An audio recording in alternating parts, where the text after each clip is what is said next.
আমি জিয়ার বিএনপির যারা আছেন, প্রেসিডেন্ট জিয়ার বিএনপির যারা আছেন তাদেরকে বলছি, আপনারা জিয়াকে ভুলে গেছেন, জিয়ার রাজনীতি অনেকেই ভুলে গেছেন।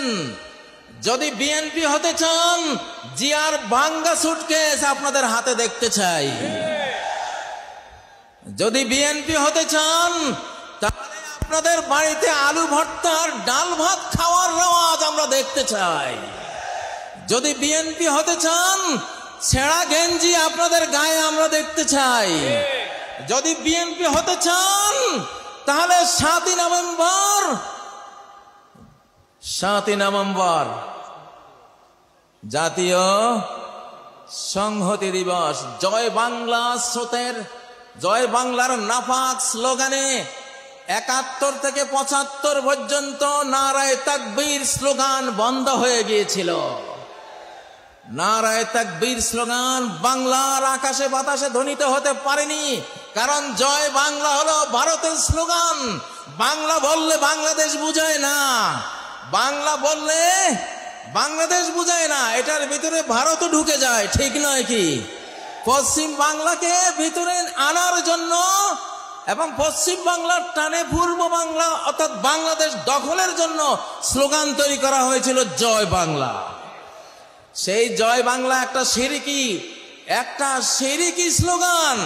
আমার লক্ষ্মীপুর জেলার বশিকপুর গ্রামের 12 বছরের ছেলে, লালবাগ মাদ্রাসার ছাত্র মৌলানা আব্দুল জব্বার সাহেবের ছেলে, ছোট্ট শিশু, মুক্তি বাহিনী, ওই সময়ের কিছু মুক্তি বাহিনী যারা ভারতের দালালি করত, সবাই না, সবার কথা বলছি না, ওই দালালগুলো বলল, এই ছেলে এইদিকে আয়, জয় বাংলা স্লোগান দেশে বলল, আমি দেব না। এটা শিরিক। কেন শিরিক? উহুদ যুদ্ধের সময় আবু সুফিয়ান নবীজির আর সাহাবীদের আপাত পরাজয় দেখে বলছিল, উলু হুবাল, আয় জয় হুবাল। উলু হুবাল মানে কি? হুবাল তাদের মূর্তি, আর উলু মানে জয়, জয় হুবাল।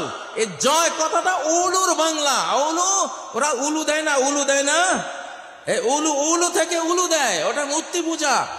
জয় হুবাল বলেছিল আবু সুফিয়ান।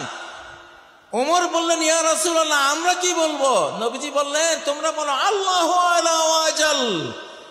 তো সেই উলু হুবালেরই অনুবাদ করে জয়, জয়ের সাথে যুক্ত হলো বাংলা জয় বাংলা, একটা শিরকি স্লোগান, ঠিক নয় কি?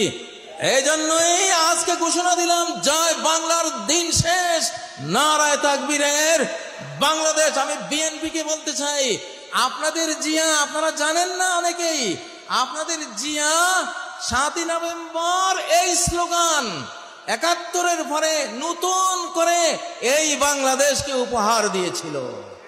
অতএব বিএনপিরও স্লোগান হবে নারায়ে তাকবীর, আল্লাহু আকবার, ঠিক নয় কি?